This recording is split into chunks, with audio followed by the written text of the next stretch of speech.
ने बताया, हरिश्चंद्र चरण में गिर गए। बाबा तो आप ही हैं, वो अज्ञात ब्राह्मण आप ही हैं बाबा, जिनको मैंने स्वप्न में राजपाट दान में दिया है। कहा हाँ। हरिश्चंद्र कहा तो बाबा आप अपना राजपाट पहले संभालिए, सबसे पहले राजपाट संभालिए। देखिए राजगद्दी खाली है, देखिए ये आपके लिए राज मुकुट रखा हुआ है, अपना ताज संभालिए, अपना राज संभालिए बाबा। और देखिए इस बोर्ड में क्या लिखवा दिया है हमने कि अयोध्या राज एक अज्ञात ब्राह्मण को दान में दे दिया गया है। हाँ, जब तक वो अज्ञात ब्राह्मण नहीं आ जाते तब तक हम रक्षक के तरह इस राज के देख रेख करते रहेंगे। बोलिए राजा रामचंद्र की जय। कहा कि बाबा राज मेरा नहीं है, आपका है, आप संभालिए। बस विश्वामित्र जी गए और राजगद्दी पर जाकर के बैठ गए, ताज उठा करके सर पर धारण कर लिया, ताज उठा करके सर पर धारण कर लिया। और तब विश्वामित्र कहा कि हरिश्चंद्र लो मैं राजा बन गया, अयोध्या राज मेरा हो गया, पत्ता पत्ता पर मेरा अधिकार, मेरा शासन हो गया। अब ये सब तो ठीक है, लेकिन तुम जो अभी अभी इन लोगों के सामने में कहा कि 60 भार स्वर्ण देंगे, तो वो 60 भार स्वर्ण तुम दे सकोगे? कहा कि दूंगा बाबा। अरे कहां से दोगे? मंत्री दौड़ कर आ गया, मंत्री के हाथ से तिजोरी के चाबी विश्वामित्र ले लिया। कहा जाओ, ये चाबी भी मेरा, तिजोरी भी मेरा, और तिजोरी में जितना सोना चांदी हीरा जवाहरात मणि माणिक है सब मेरा हो गया। अब तुम कहां से लाओगे 60 भार स्वर्ण? बोलो हरिश्चंद्र, अरे तुम कहां से लाओगे? अब तेरे पास बचा क्या जो तुम दोगे? राजपाट जब दान किया तो कुछ भी नहीं तुम्हारा है। हरिश्चंद्र तुम स्वीकार कर लो कि बाबा हमसे झूठ हमारे मुंह से निकल गया। हरिश्चंद्र कहा कि नहीं बाबा, छोड़ो न धर्म अपना, अच्छा है प्राण तन से निकले,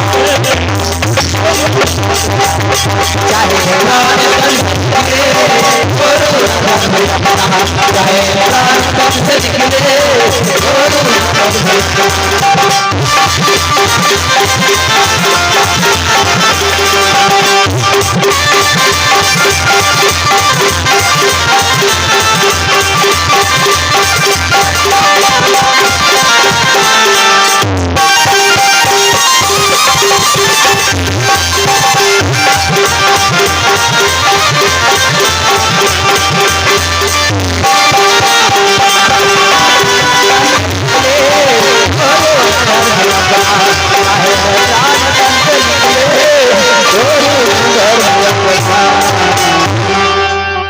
कहा कि बाबा सत्य बोलना मेरा धर्म है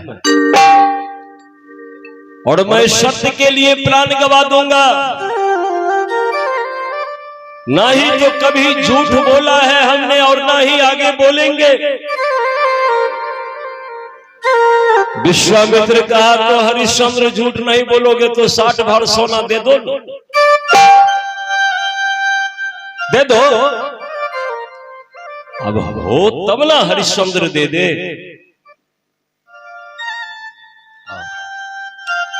आप हैं सदानंद जी, आपके स्वजन से ये 50 रुपए के दान आया है। दान दे करके सदानंद जी पुण्य के भागी बने हैं। ग्राम लदौरा से भगवान की कृपा बनी रहे, मंगल कामना करते हैं। बहुत बहुत धन्यवाद बाबू हो।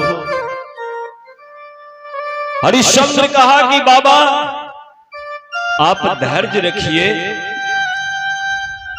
यदि हमने आपको कह दिया है कि 60 बार स्वर्ण देंगे तो देंगे। अरे कहां से दोगे, कैसे दोगे, खाली ये बता दो। हरिश्चंद्र कह दिया कि बाबा हमें बिकना पड़ेगा, हमें बिकना पड़ेगा, आपके 60 भार सोना के लिए हम बिक जाएंगे। अगर उससे भी पूरा नहीं हुआ ना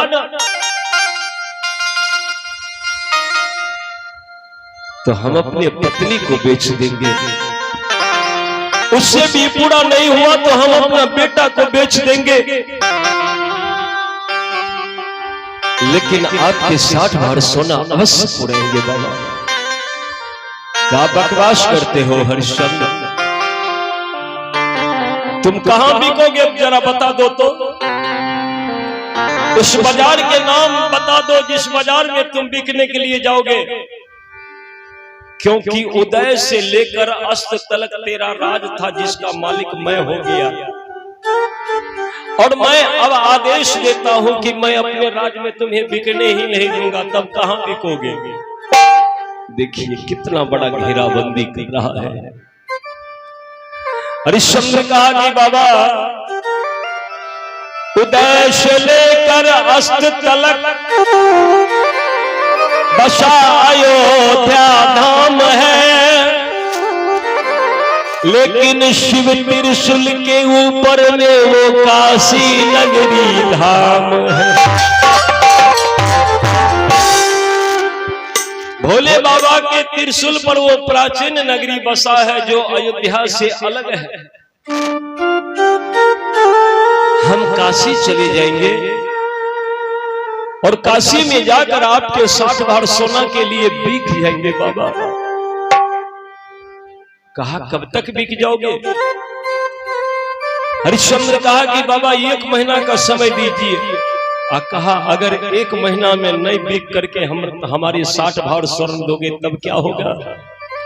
हरिश्चंद्र कहा कि बाबा अगर 1 महीना में आपका 60 भार स्वर्ण नहीं चुकाया तो उसी काशी के शमशान भूमि में जाकर और धधकती हुई चिता में इस शरीर को झोंक दूंगा, मैं जला करके राख कर दूंगा इस शरीर को। खाली मुंह दिखाने के लिए आपके सामने कदापि नहीं आऊंगा। बाबा क्रोध में विश्वामित्र जी आदेश दे दिया तो निकल जाओ हमारे राज्य से, क्योंकि विश्वामित्र जी को तो ये सब चाहिए नहीं था। वो तो केवल किसी तरह से चाहते थे कि हरिश्चंद्र झूठ स्वीकार कर ले, जो हमारा 60,000 वर्ष के तपस्या का फल बच जाए। तो विश्वामित्र जी डाल डाल और हरिश्चंद्र पात पात। विश्वामित्र जी कहा कि मैं अपने राज्य में बिकने ही नहीं दूंगा, तो हरिश्चंद्र कहा कि मैं काशी में जाकर बिक जाऊंगा। भोले बाबा के नगरी में वो किसी का नगर नहीं है, वो स्वतंत्र नगरी है। कहा कब तक, तो 1 महीना। अगर नहीं बिक सके तो उसी काशी में शरीर को जला करके राख कर देंगे, लेकिन छोड़ो न धर्म अपना, चाहे प्राण तन से निकले, छोड़ो न धर्म अपना। इसी बात पर क्रोधित होकर के विश्वामित्र जी कहा 3 प्राणी निकल जाओ हमारे राज्य से। और ध्यान रहे जब तक तुम 3 प्राणी काशी नहीं पहुंच जाते तब तक हमारे नगर के अन्न और जल ग्रहण मत करना। देखिए हरिश्चंद्र तो पहले से त्याग रखा है कि जब राजपाट दान कर दिए तो यहाँ के जल भी हम नहीं पिएंगे। और विश्वामित्र जी खोल कर कह दिए कि हरिश्चंद्र अन्न जल ग्रहण मत करना, जाओ यहां से निकलो। चल दिए। जब जाने लगे ना महारानी शिव्या अपने पति के साथ खड़ी है, साथ खड़ी है। इतने ही देर में राजकुमार रोहित भी आ गया। विश्वामित्र जी देखा कि तीनों राजसी पोशाक में जा रहे हैं। वैसा आदेश दिया, हरिश्चंद्र तीनों प्राणी अपना अपना वस्त्र बदल लो। हरिश्चंद्र को एक धोती दिया, राजकुमार रोहित को एक धोती दिया और माता शिव्या के लिए एक साधारण साड़ी दिया। तीनों प्राणी एकांत में जाकर अपना अपना वस्त्र बदलते हैं।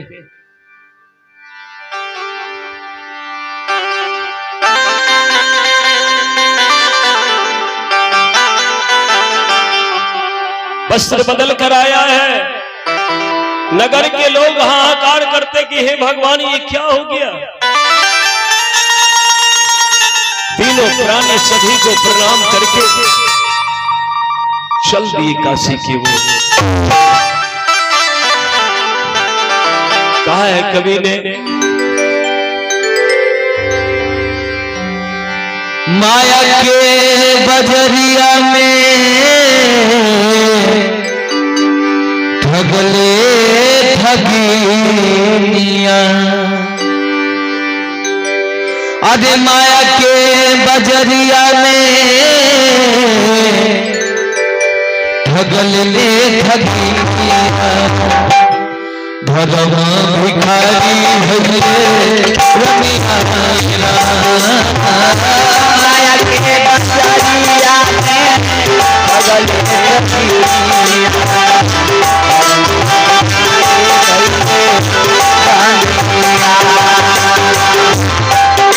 हो माया के बजरिया भगले भगिया।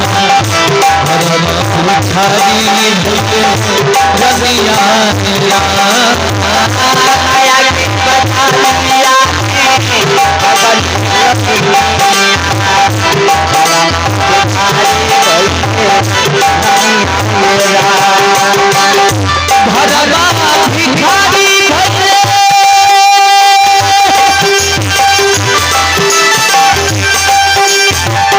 रमिया।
माया के बजरिया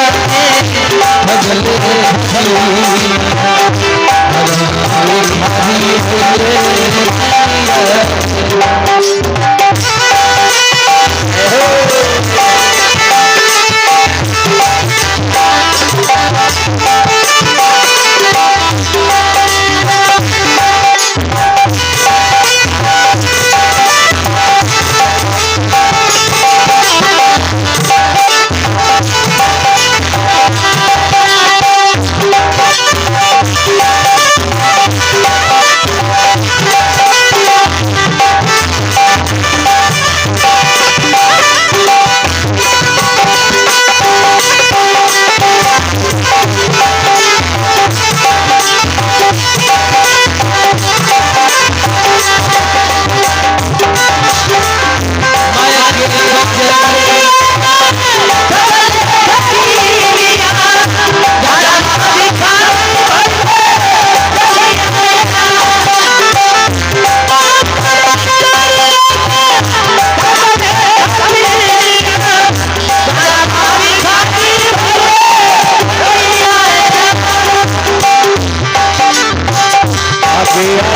चले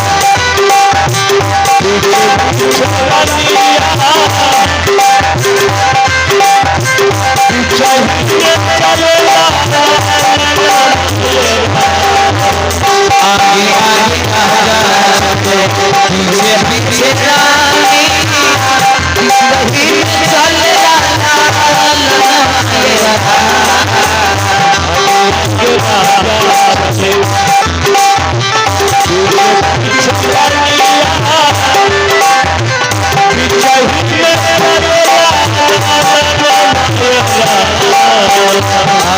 आगे राजा पीछे पीछे रानी पीछे चले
आहो माया के बजरिया ने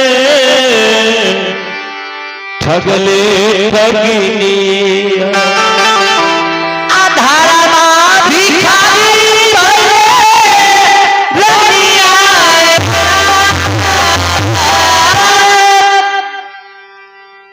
बोले राजा रामचंद्र की जय, बोले वृंदावन बिहारी लाल की जय।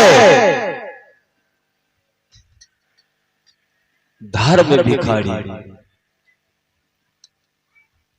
एक होता है भिखारी और एक होता है धर्म के साथ भिक्षाटन करना।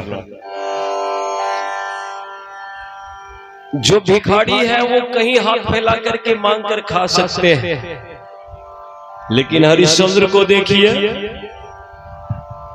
घर बार राजपाट गांव समाज हित परमित सब छूट गया। संग में एक छदाम नहीं है, तीनों प्राणी जा रहे हैं, पांव पैदल जा रहे हैं काशी की तरफ।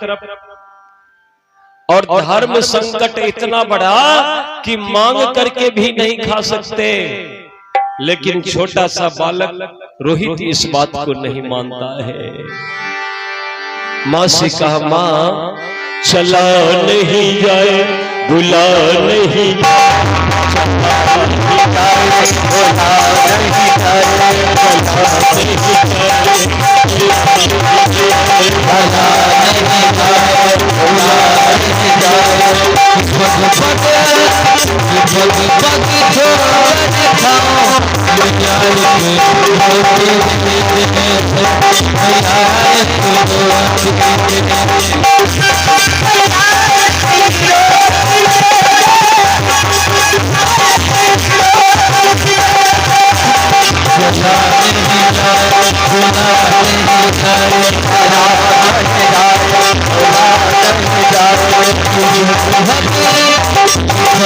भगवती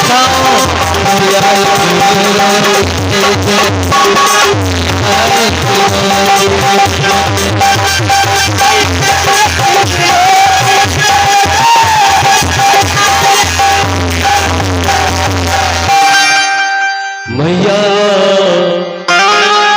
एक रोटी दे दे, मैया की रोटी दे।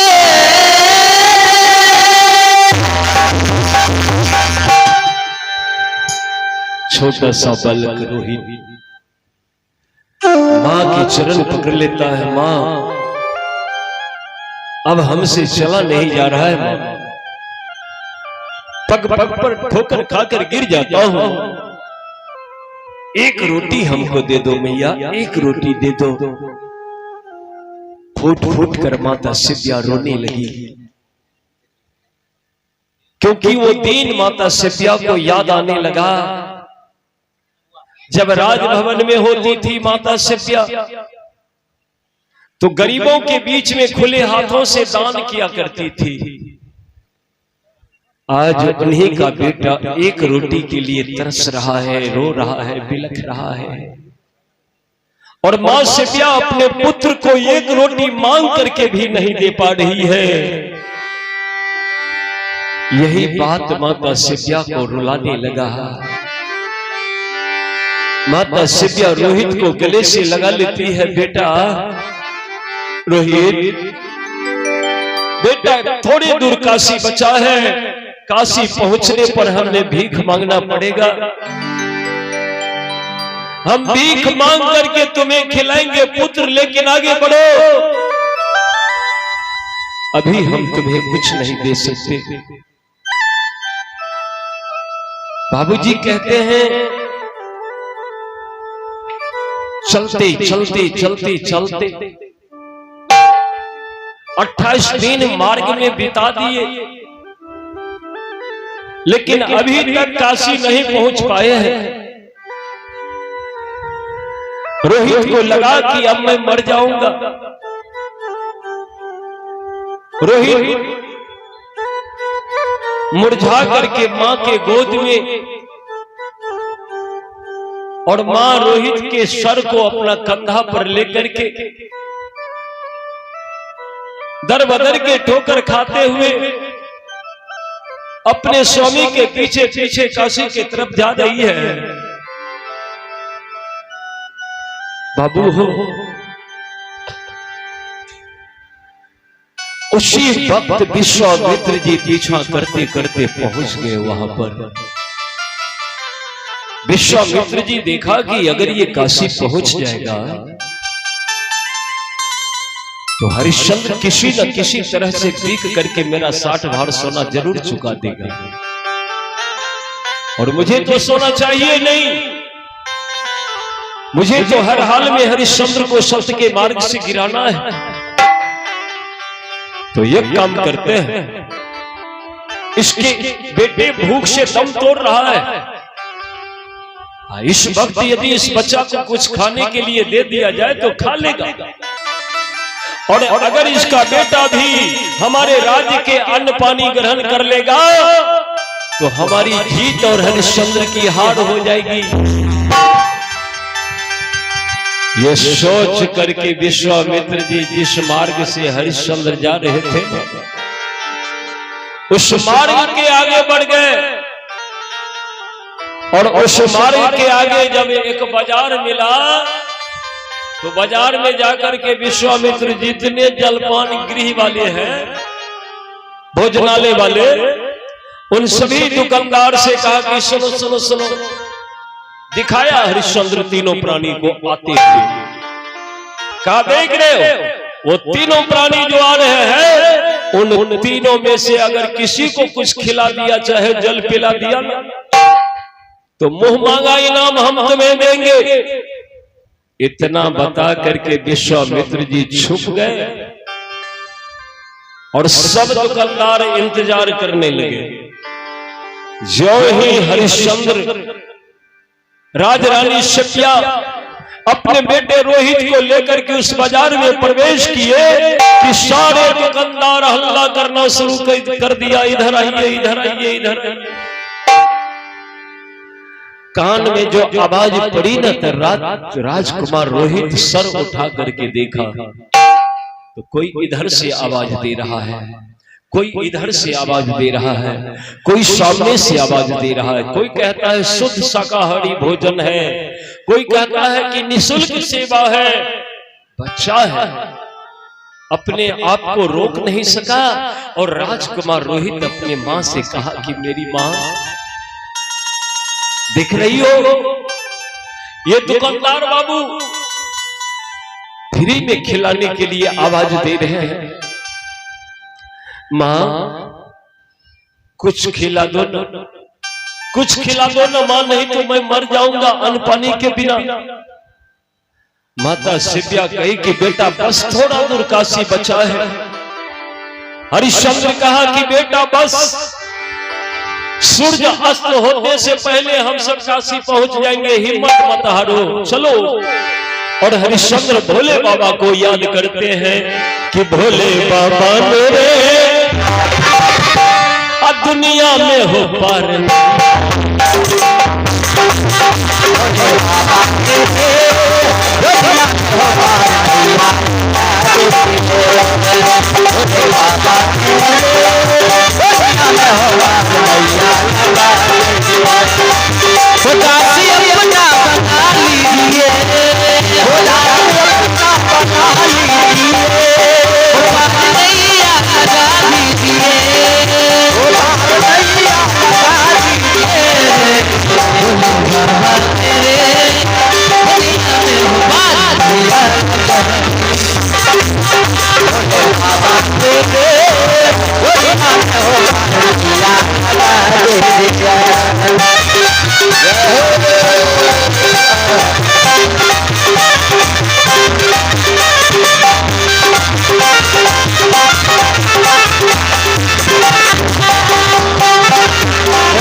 क्या बात है, ये गुप्त दान आया है।